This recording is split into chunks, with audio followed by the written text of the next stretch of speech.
Tallinna linnal on eesmärk aastaks 2035 olla roheline ja ringmajandusele üle läinud. Ühelt poolt nii väljakutse kui võimalus Scania jaoks on ikkagi transpordi elektrifitseerimine, taastuvkütuste kasutuselevõtt ja taastuvelektri kasutamine, sest nii on see jalajälg meie vedudel ja transpordil kõige väiksem.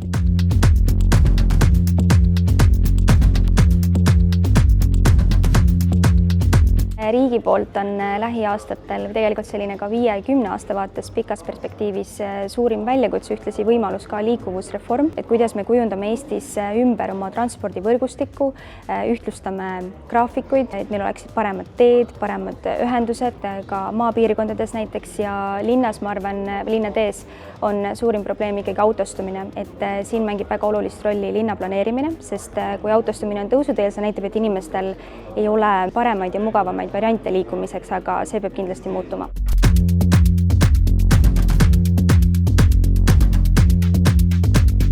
Kõige suuremad väljakutsed ettevõtete jaoks on kindlasti tulevased regulatsioonid ja mitte siis sellepärast, et neid justkui vaja ei oleks, sellepärast, et ma arvan, et Eesti ettevõtted ei ole kindlasti täna nendeks 100% valmis. Ma arvan, uute regulatsioonide täitmine, mis tuleb läbi panganduse ja sealsete erinevate laenunõuete, tõestamaks, milline on sinu siis erineva hoone, näiteks meie näitel jalajälg versus mõni teine hoone ja sealt hakkab erinema ka raha hind, mida sulle antakse. Nii et ma arvan, see on kõige olulisem, kõige suurem väljakutse.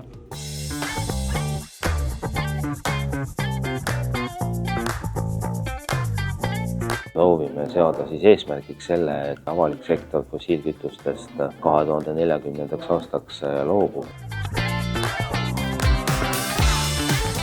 Alexela kindlasti energiaettevõttena vaatab seda tulevikku väga võimaluste rohkena. Stabiilsust ja ettenähtavust võiks nagu riigijuhtimise tasandil ettevõtluskeskkonnale pakkuda, sest küll siis ettevõtjad teevad ära selle, mis vaja teha.